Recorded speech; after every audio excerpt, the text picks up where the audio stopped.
Katharine, Duchess of Kent. You'll have a photograph, which would be nice, yeah? Fiercely proud of her roots. Her Royal Highness is, of course, a popular Yorkshire figure herself.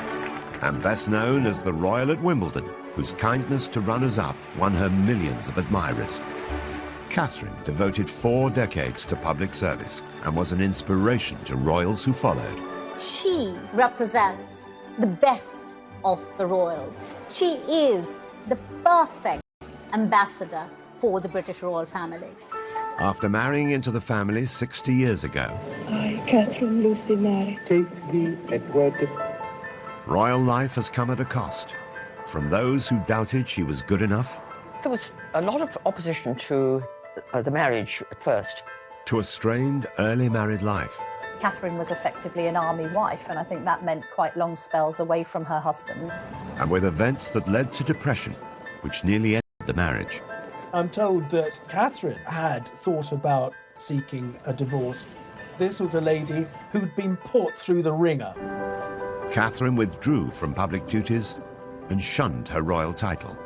The fact that she stepped back without making a big song and dance about it, she's a bit of a royal pioneer.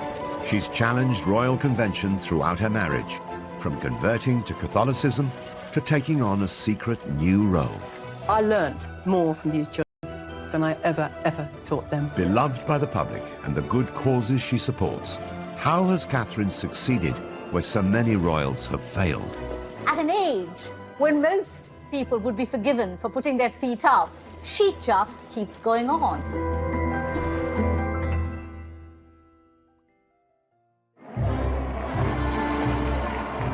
The 8th of June 1961, the wedding day of Prince Edward, the Duke of Kent, a dashing young soldier, with Catherine Worsley, the daughter of a Yorkshire aristocrat who was proud of her northern roots. Just having that wedding in 1961 at York Minster was a royal first. Nobody from the royal family had been married there in over 600 years. And this was very much a nod to Catherine's Yorkshire roots. She's very proud of the fact she comes from Yorkshire and from the north. The Queen and her family travelled up on a special train for the landmark event, while the young Princess Anne was among Catherine's bridesmaids. The local media dubbed this as the White Rose Wedding. And indeed it was. Even the Queen had the White Rose of York as part of a tribute to the setting. Just under 12 million viewers tuned in to watch the afternoon ceremony, and it was one of the highest-rating programmes of the week in half the nation's homes, at a time when the UK had... take thee, Edward, To my wedded husband. to my wedded husband. was just one small hitch, not seen on camera, as the newly married couple made their exit. After they'd signed the registers, the veil got caught on the step of the altar, and she felt it pull and stood absolutely still until it was released. Otherwise, the veil would have come off, and the diamond bandeau tiara that she was wearing that had once belonged to Queen Mary would have come crashing to the floor. No Duchess, composed and smiling, unruffled even when her train gets caught up. Catherine made her mark from the word go. She was the first untitled woman to marry into the royal family for more than a century. As this 1961 tabloid reveals, it was front-page news that the Duke of Kent was to marry a Yorkshire lass. It did break with tradition, this idea that although she was the daughter of a baronet, that she wasn't royal herself. And that was breaking boundaries and changing things. She's definitely upper class. She had no title, but her parents had a title, and it was clearly a love match. And she was quite clearly a sweet girl, and that was how she was portrayed. Marrying into the firm had not been Catherine's long-term ambition, but she went on to embrace the royal family on her terms. From an early age, her biggest passion was music, as she explained in a revealing interview on Desert Island Discs. Well, I hoped music would be my life. I don't think I had any other real ambitions at that time. So I get very emotional about music and was very sad to slowly have to give it up. The story of the aspiring music teacher who put her career on hold to be a royal began on the 22nd of February in 1933. She was born Catherine Worsley at Hovingham Hall near York. Her father was Sir William Worsley, 4th Baronet. The Worsley family have owned the estate more than 400 years and remain there to this day. Catherine's background was certainly aristocratic, and she lived quite an idyllic existence at the family estate in Yorkshire. As these charming family photographs reveal, the young Catherine found plenty of play areas within the extensive grounds of the Hovingham estate. But her childhood was solitary because her 3 older brothers were away at prep school during term times. Catherine was very close to her father, very fond of him. Catherine talks about how, as a child, he would often take her to the beach at Scarborough, and they would indulge with her playing on the sands. Catherine went to school from the age of 10, first at St Margaret's, then based at the stately Castle Howard close by her home. But when she was 13, she went to music. She learned to play 3 instruments, piano, organ and violin. She hoped that music would be her life. She studied it until she was 25, and she absolutely adores it, even to this day. Another family photo shows Catherine in her 20s, glancing coyly to one side, showing signs of the shyness she'd carried throughout her life, and which she later described with characteristic modesty. Would you say you're quite a shy person? Yeah. Very, actually. It's my nature. It's the way I was born. By the 1950s, Catherine was living and working in London as a nursery assistant. She was also courting a war hero, Andrew Burnaby Atkins, awarded 2 military crosses for bravery in World War II. Andrew Burnaby Atkins, whom I knew slightly, was an incredibly glamorous figure, but the girls I knew who were keen on him, they all knew it was no good. They all said rather gloomily, he's after this blonde in Yorkshire. There was this sense, I think, that her mother wanted more for her than this military man. Some royal observers believe Catherine's mother persuaded her to end her courtship with Andrew so that she'd be free to marry the Duke of Kent. I think that Lady Worsley, once she knew the Duke of Kent was after Catherine, Prince Eddie was after Catherine, I think may well have put a bit of pressure on her, steered her in the direction of Prince Eddie. When the Duke of Kent came on the scene, that really put paid to any kind of chance that Andrew Burnaby Atkins would have had as a possible husband for Catherine. It's often reported that Catherine's parents arranged her first meeting with Edward by inviting him to lunch while his regiment was based nearby. But Catherine had already struck up a friendship with him. She herself has said that they met at a private party in London, and they became firm friends. And as a consequence of establishing a firm friendship, the Duke of Kent was a very frequent visitor to Hovingham Hall. Prince Edward was 20 years old and nearly 3 years younger than Catherine. The army officer was a sports fan with a passion for motor racing, and as the Queen's first cousin, Edward was then 8th in line to the throne. He was regarded as very glamorous, and as Duke of Kent in the 1950s, he was very, very eligible. You know, after Prince Philip, he was probably the best-known young male royal, so probably quite a catch. Catherine's mother had big ambitions for her daughter's relationship with Edward, but hadn't reckoned on his mother, the then Duchess of Kent, Princess Marina. She was so dubious about Catherine's suitability as a royal bride, it would take her 3 years to agree to their engagement. At first, particularly from Princess Marina, after all, when the Duke of Kent, Prince Eddie as he was then, when he first met Catherine, he certainly would have been thought too young to marry. Princess Marina was descended from Greek and Russian royalty and believed monarchy stood apart from everyone. She once described the young Queen Mother, Elizabeth Bowes-Lyon, an Earl's daughter, as a common little Scottish girl. Princess Marina wasn't totally sold on the idea of her son marrying the daughter of a local squire. There was one occasion when Edward was with his family and other members of the royal family at Sandringham. And Princess Marina absolutely forbade him to leave Sandringham to go up to Hovingham to see Catherine Worsley. And of course, he totally ignored her and went. Under the Royal Marriages Act, the Queen's consent was required before any royal under the age of 25 could marry. The young couple waited for Edward to come of age and even agreed to spend a year living apart. While he served in Germany with his regiment, Catherine visited her brother in Canada and travelled in the USA and Mexico. I would imagine the year apart went apart from each other was so that they both were certain of what they wanted to do. The separation made them more determined to be together and prove their devotion. In a frank radio interview years later, Katharine acknowledged that they made a wise decision. I went abroad for a while to think it out, and during that time I think it just made us both quite certain that it was the right thing. It made them realise that what they felt for one another was for real. So when, of course, they came back, Princess Marina really had no choice but to give her permission to their marrying. Princess Marina coached Katharine in royal standards of behaviour, and once Katharine was married to Edward, she took on Marina's title to become the new Duchess of Kent. In Katharine's position, would any young woman be ready for the challenges of royal life?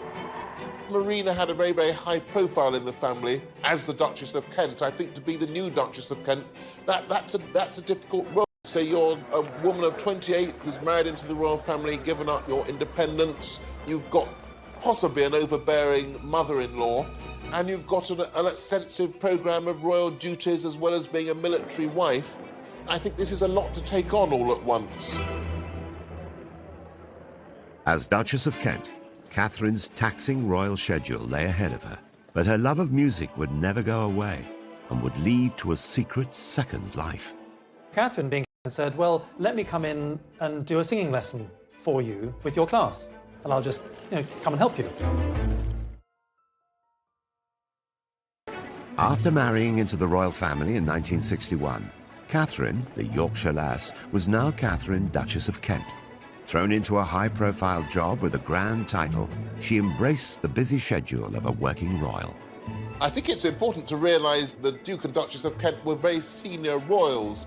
Katharine, along with Margot, the leading female royal of that generation, so she was a bit of a star of the show. In the early years of their marriage, the Duke and Duchess of Kent were a great support to the Queen, at a time when her own children were too young to take on duties of their own. So as well as attending major royal events like Trooping the Colour or the state opening of Parliament, they were also asked to go on royal tours. The Kents represented the Queen overseas many times. One of their earliest visits was to Uganda in 1962 to mark the country's independence from British colonial rule. There's about 45 countries that go through that process in the first 30 years of the Queen's reign. Uganda, British Guyana, Barbados. This is a very important representative function. So the Duke and Duchess of Kent were very significant in that. Katharine gave birth to their oldest son, George, a year after their marriage. They joined Edward in Hong Kong for a year during his military service. By 1970, they had 2 more children. While the Duke had served in Germany and Cyprus, Katharine was mostly in the UK, juggling her busy royal schedule with raising their family. Katharine was effectively an army wife, and I think that meant quite long spells away from her husband, and I think proved very difficult for a couple just starting out in life together. I think if you marry somebody who's in the army with a serious career, you'll get to have periods of separation, and I suppose it does pall eventually, but I think it's probably, she would look back on that as quite an important time in her life. Katharine's time was filled with numerous public duties.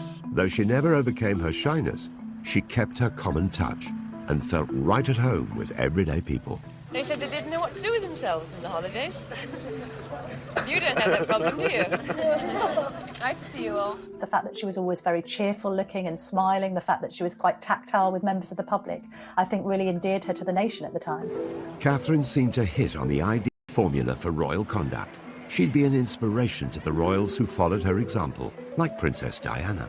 They both understood what it meant coming from the outside and having to try and adjust to a very different way of life. As Diana was to achieve later in her charity work, Katharine kept the focus on the cause rather than herself. The earlier stage of her life, when she had a bigger public profile, it was about bringing the public profile to the charities. Katharine did this, Diana did this. Katharine never sought publicity for herself, but the media and the nation grew to admire her through the annual Wimbledon tennis tournament. Her husband has been president of the All England Club since 1969. She accompanied him for more than 3 decades and was soon invited to present awards. I always used to observe how humane she was in always comforting the loser and speaking directly and passionately to the person who hadn't won the trophy. Catherine's most famous moment of consolation came in 1993, when Jana Novotná was beaten in the women's singles tournament by Steffi Graf. As this famous TV coverage reveals, Novotná burst into tears during the presentation ceremony. The loser had to make do with some royal words of comfort from the Duchess of Kent. Catherine's embrace, watched by millions of viewers, revealed her to be one of the most demonstrative of royals. Although some people might have been surprised at the royal family just expressing a natural human emotion, for Catherine that was just the normal, natural thing to do, and it was very impressive. In a candid interview years later, Catherine was still modest about her hug with Jana Novotná.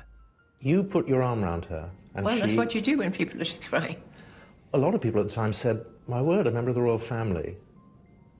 We are quite normal people. We do hug people who cry. We don't say, there, don't stop crying, no. She told people that she was terrified to go onto centre court because of this innate shyness, and she couldn't quite believe that she had attracted a level of fame because of her role on that sporting occasion. Such was Catherine's shyness and modesty, few people knew at the time that she'd already supported another Wimbledon star, Martina Navratilova. The communist regime in her homeland of Czechoslovakia refused to let her family join her in London for the 1978 contest. We don't quite know what the Duchess did, but there were reports that weren't denied that she had lent a hand in making sure that Martina's mother could be there to witness her tennis skills on the court in Great Britain. What are your impressions now of this country and of this tournament so far? It's very nice here, but I'm very glad to see my daughter. Catherine stopped presenting trophies in 2001.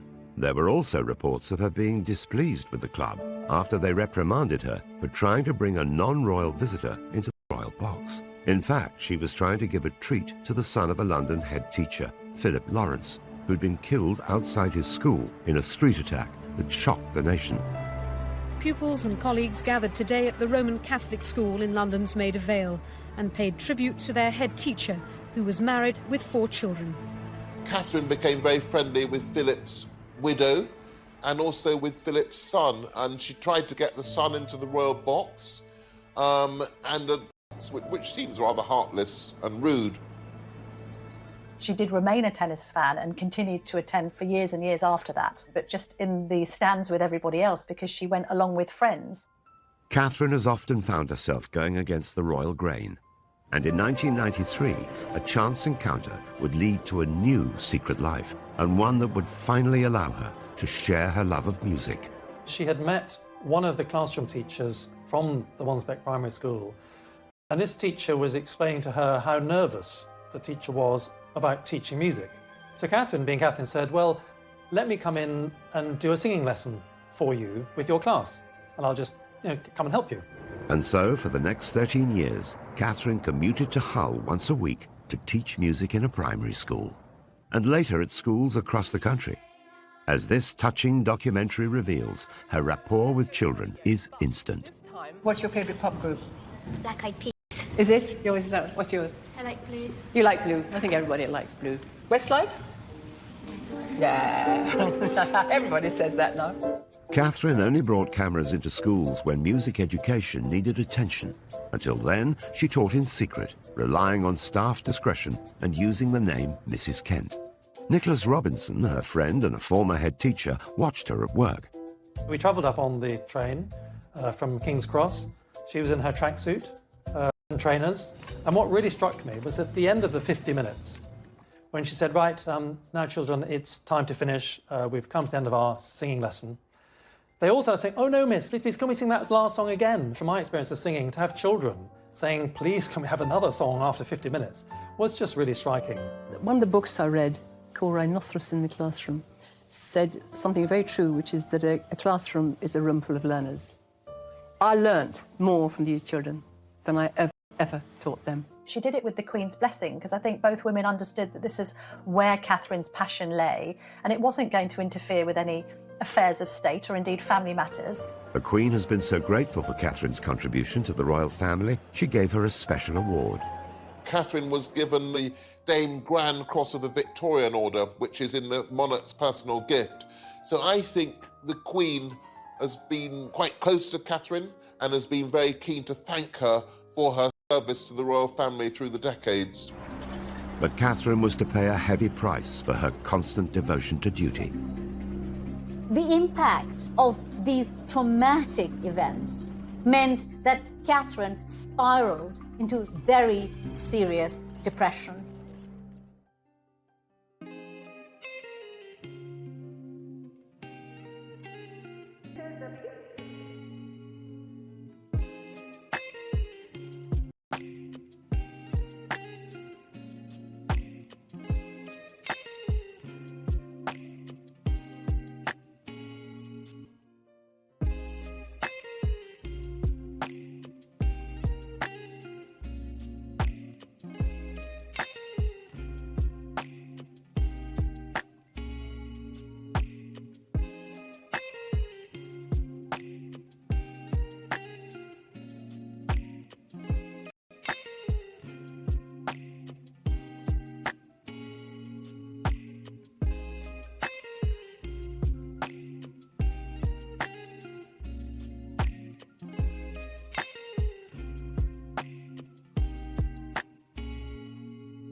In 2002, whilst Catherine was teaching in Hull, she made a momentous decision, officially withdrawing from her royal duties. Thinking of it tonight. I really will. Come the mid-90s, as it's now known, she doesn't make a big announcement and sing-song about it. By announcing that you're stepping back from something, you draw attention to yourself. So I think that what she did was much more dignified. Aged 69, after more than 40 years of loyal public service and now a career as a music teacher, Catherine's decision was fully supported by the royals. But she went a step further in her diversion from the royal path. Catherine did not want to use the title of Royal Highness. And this was Catherine making the point that her royal life was behind her. And therefore, because it was behind her, because she was marching to her own drum now, she didn't need the rank or the title. She wanted to be Catherine. The Duchess revealed this herself in the first interview she gave after giving up her royal title. I don't like being a public figure. I say that very humbly. Why not? It's my nature. It's the way I was born. I like doing things quietly, behind the scenes, achieving things for children. It's the way some of us are built. Catherine had put her longing for privacy to one side in order to fulfill the role she'd taken on.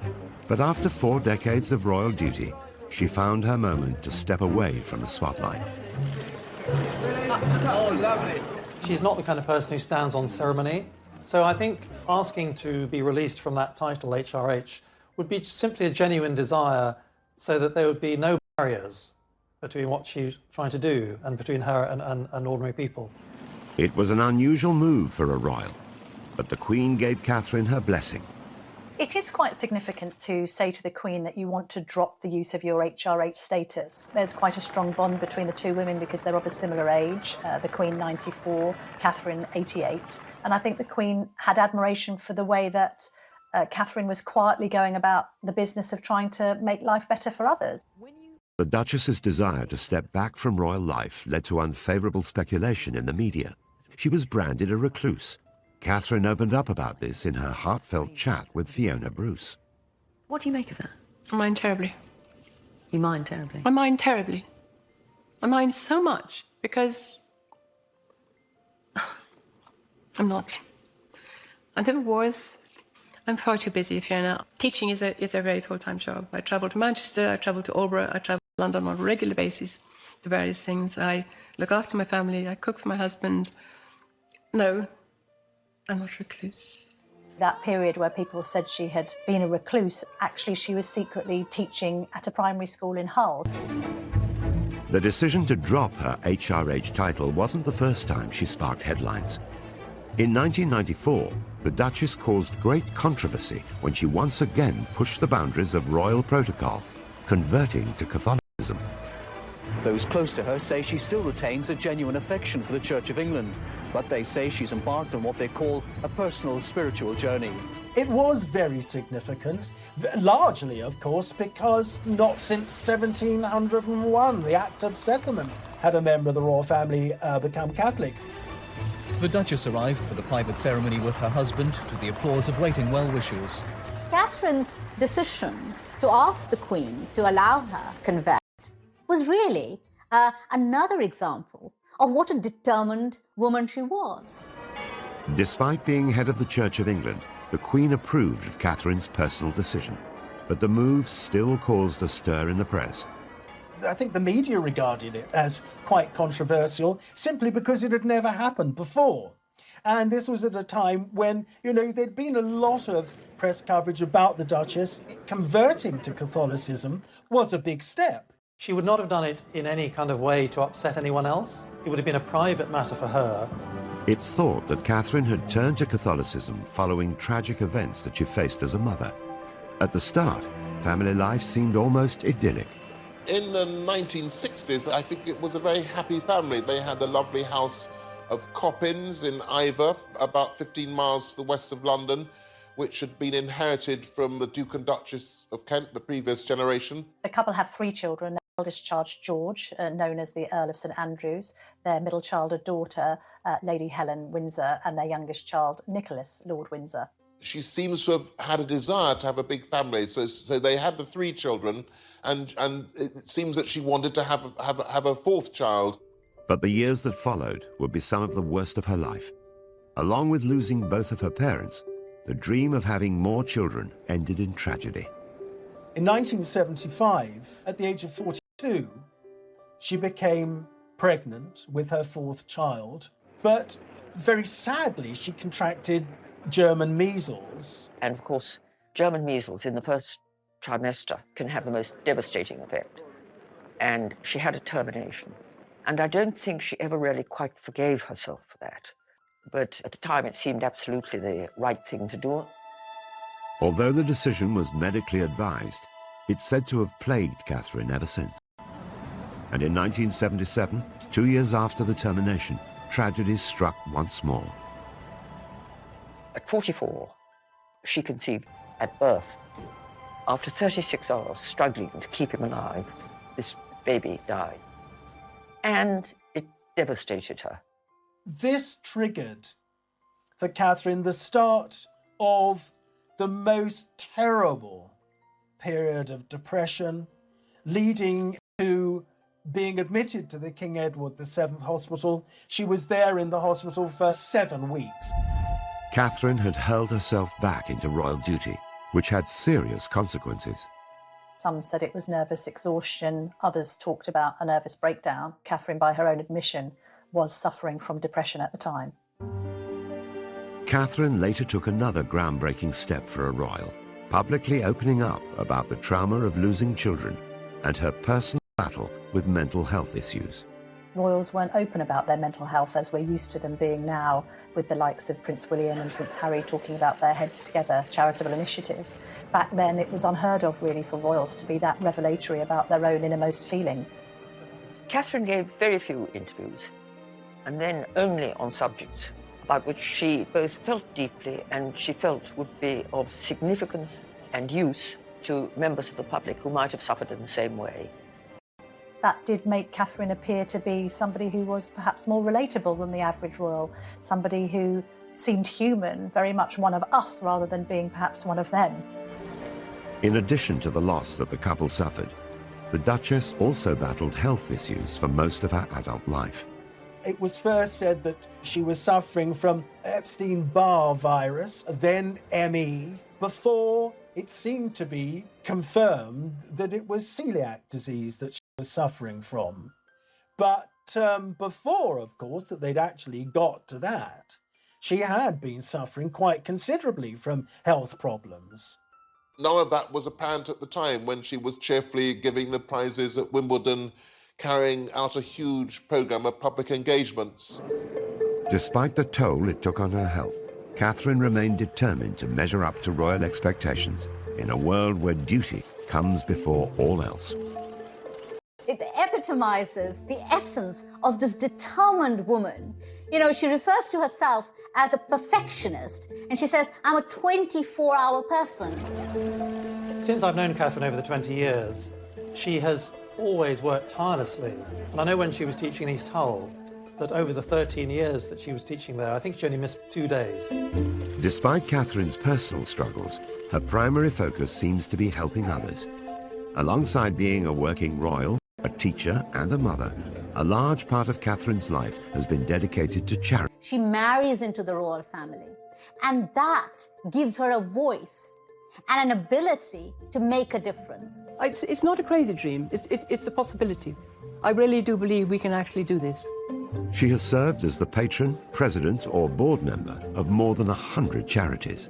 The Duchess's visit is to highlight the work of VSO volunteers by raising their profile in Macedonia and helping persuade government and people that those with mental and physical problems should not be stigmatised. With Catherine, the charities that were closest to her heart always seemed to be music, children, and the elderly. One especially close to her heart was Helen House in Oxfordshire, their home for terminally ill children, and she was a great presence there. I learnt, I suppose, after being here 4 or 5 times, it suddenly came to me how tears and smiles walk side by side. I think the Duchess of Kent was very much the kind of royal that didn't just want to be on a letterhead. She actually wanted to go and witness the work being carried out by charities firsthand, and even at times take part in it herself. For some years, Catherine went as a volunteer on pilgrimage to Lourdes in France, getting up at 6 o'clock in the morning, going to the hospital, helping to bathe and dress one of the pilgrims, or helping to feed them, sitting with them having a cup of tea and a cup of coffee, or just chatting to them. After she took on her role as patron of the Samaritans, the Duchess insisted on becoming a Samaritan herself, personally taking calls from those in need. She worked for them as a volunteer for many, many years, and she was always known as Kate. And, of course, nobody knew who they were talking to. I remember I said to her, how do you cope if somebody rings up and says, I want to die? What do you say? And she replied, you have to cut everything else out and focus solely on trying to help that person. Here's a woman who's led a life of the most unimaginable wealth and privilege, and yet has managed to retain the common touch. She's still that golden-haired lass from Yorkshire, you know, who married the royal prince. Whilst Catherine directed the spotlight onto her charities, what many didn't realise is that her marriage to the Duke of Kent was under great strain, and had been for some time. Catherine and Edward were quite different people with very different interests. And though they were very much in love and had a loving family life, this put a strain on their relationship. And then in the 1970s, after the loss of not 1, but 2 children, and Catherine's serious depression, Catherine needed her husband to be there for her. Edward was raised as a royal. He was part of the royal family. With the repression that can bring, with the restrictions that can bring, Edward wasn't able to deliver. It's even thought at the time that the couple were considering divorce. I'm told that Catherine had thought about seeking a divorce, but certainly the Duke of Kent promised the Queen that there wouldn't be a divorce.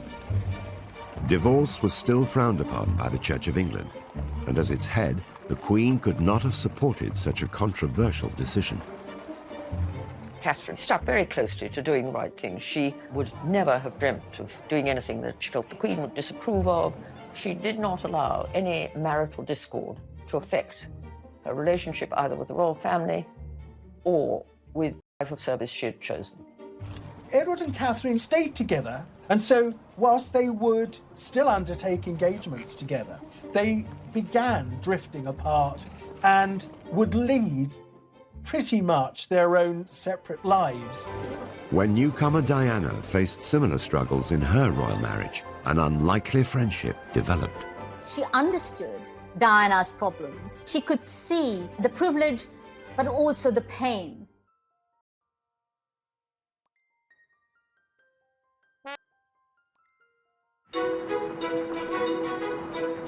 Throughout her royal life, the Duchess of Kent was tested by the unique demands of a royal relationship. Decades later, Princess Diana would experience many of the same struggles.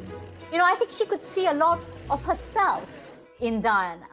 And later on, when they came to, reside together in Kensington Palace, they became very close friends. She advised Diana at critical moments of her life on how to handle the pressures in her marriage. Despite the age gap of almost 30 years, Catherine and Diana formed a unique friendship that lasted until Diana's death.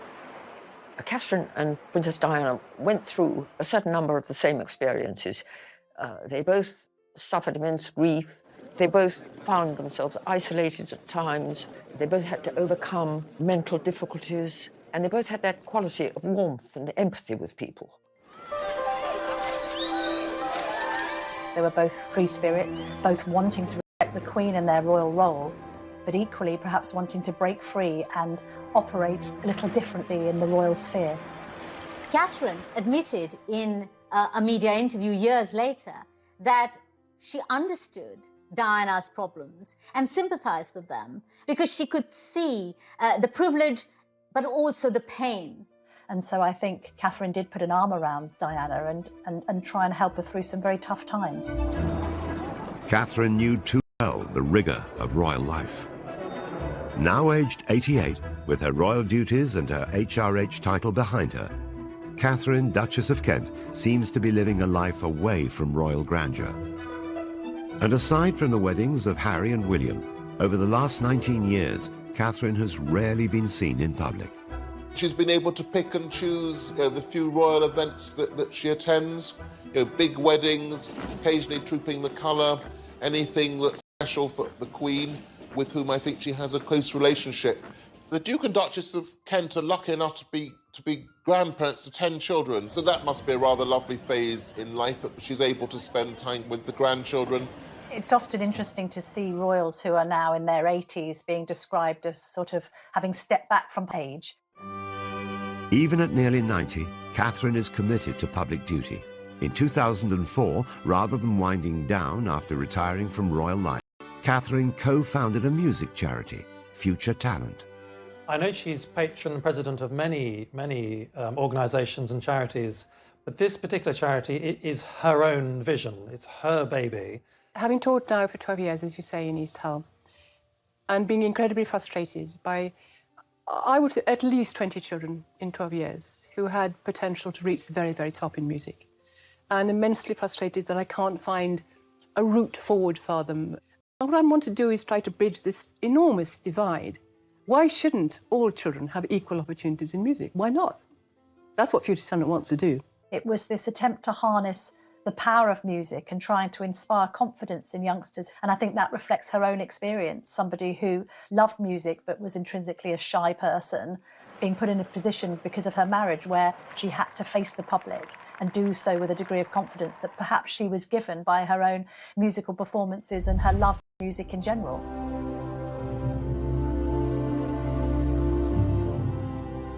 The charity has recruited ambassadors such as Dame Judi Dench and Sting, and Katharine has organised concerts at Buckingham Palace and Windsor Castle for the young musicians. Right from the beginning, Katharine would go into the office 2 or 3 times a week and we'd be writing letters and making phone calls. At an age when most people would be forgiven for putting their feet up and taking it easy, she just keeps going on. Spanning 7 decades, the Duke and Duchess's marriage has not been without its difficulties. But after living largely separate lives, in 2013, Katharine moved back into their home, Wren House in Kensington Palace, after Edward suffered a stroke. It's rumoured that the two are closer now than they have ever been before. But this is the quintessential Katharine, giving support and succour when she feels it's needed, whether to her husband, who is now ailing, or in the past to the weeping Jana Novotná in Wimbledon. The Duchess is still close with her royal relatives, and her neighbours at Kensington Palace include William and Kate. It's a family community, so that's rather lovely that they're still integral members of the royal family. I'm sure that occasionally they would see the Queen. Catherine Worsley married into the royal family against all the odds, and has not only survived, but has lived royal life on her own terms. She's transformed what it means to be a royal, the fact that she became a Catholic, which is a song and dance about it, the fact that she taught quietly in a school. I don't think we have any examples of any other royals that have been able to be that free-spirited and independently minded, while at the same time remaining within the royal fold and not offending anyone by their own desire to do things a little differently. The Duchess has proved that you don't need to do everything the conventional way to lead a life devoted to public service. She has spent most of her life trying to help other people, and that service is what the monarchy is about. Catherine seemed somehow to puncture the barrier which some people feel it was between them and other royals, and in terms of her public life has never really put a foot wrong, whatever may have been going on in private. So yes, she's a bit of a royal pioneer.